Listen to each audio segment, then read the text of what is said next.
Abantu nyamwingi nubibeshekera hirwarro herya Kanyabwanga Health Center 3 aho inkomine z'abarwire batungira ubujanja bwa busha kandi aba batungira no buhereza ububorekera kusima. Ani ya banse mize murundi biro guno gwakasha tunine kizimba hano. Siriyo no hati. Wayetegereza. Mirungu yande banamugambira buri kimwe cyona cy'umuganga.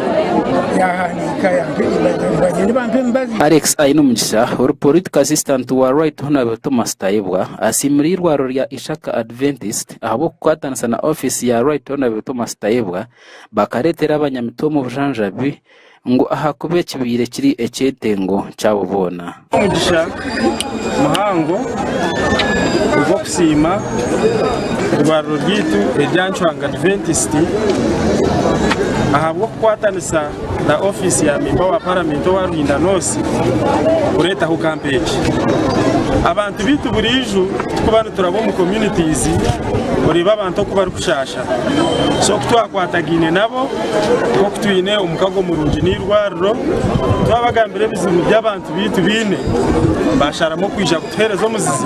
I really want to appreciate the Deputy Speaker of Parliament, the Honorable Tayeb. He has done wonders for this place. You really have to be here to see what is here. I want to appreciate his effort. I want to appreciate his energy. I want to appreciate the team that he works with for what they have done for the people of Mitoma. Kanwe Musinguzi Brian or medical director ahirwaria Ishaka Adventist na washoborereza umuhandwara ezibashangire ombantu bakanyabwanga. Omwanya wo kutwasanga ngo abantu abinji barwire ndwara ezitakutura nezitweta NCDs barwire na munonge ndwara kumuyitwasanga yamana no pressure kandi umuntu wari zikuturana twasanga ndwara nyingi ezitweta eza type TB ibakwete ndwara yakakonko kandi twasanga itera umbantu bakuru bonka irano mbana. Musinguzi Brian yashaba barwire ogumizamo baraguza mpaka bakizire ngo hakwe mbaze yabaha ne yakanyabwanya tubihanangiza ngo mbaze bitwahereza herizo batekumara itwakwereze mbaze yesande mwezi mbaze yesande birikerawe garakahirwaro bakongere mbaze ndijo na munonga nke ya pressure ningaho cyangwa nishwari gumize mu kimera. Juliet Agatha Bashasha uri umukazo munyishengera bwa district ya Mtoma nawo hamze kwa abanyamtoma binoburire bwa TB mu bwingi ecyagizire ngo nikitine sankabe bembezi kandi yabasha bukufayo bakagiraguriza konke twushasa ko mwebembezi tukira kubatera umuranga gumunta gumazo mwirwarara se kuko mwabura kuzamu konka two kuba ita camp gate hato mwebisha bingi abo babara kutungo buhereza so nimbatera umuranga ukuraguza kwe kubeho oba haruho camp beta umuntu ayekebere amanyandware kumwita kandi insima gavumenti kucara umurimo gwokozera hirwaro rwite rya Kanyabwanga Health Center.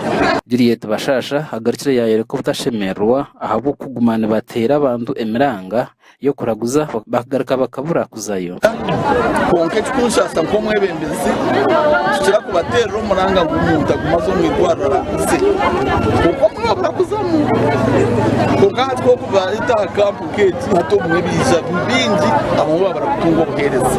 Abarwire abatunziro bujanjabi ahirwaro rya Kanyabwanga Health Center 3 borekero kushemerwa ahabwo bashaho kubakebera kandi bakabahana imbazi bandagura indwara zina bagambire mbazi yazo bajimba impora semerirwe bisaba mukama gwankwasege mbazi jimereje mukiro mbutongore n'abasima basawo n'abasima nimbaza kusima ubuherezo bw'abaherizoba na munonga nyoko nakikaha nakiro mukasheshe na nimangu ninyanduza kikonye kana shanga abantu bona bivire na nyino bwo bangu nimbaso butaragura butaraguza nga kuna kikaha batwacira je ndebe kanisa yerunungi batutebe kanisa batereze namba zitu zo kuraguza ahindu bwambira nyowe naragwize mbenyine ndwara zo kushasha munda ricweka cyono cyanje cyangishasha bandagura nyina yibatandagura nahura nayo njara kushemererwa abo abantu babaryaha no buteko baburyaha makuraga ngasha kwa Olivia na Sasera abwa Sky TV ya Genshunga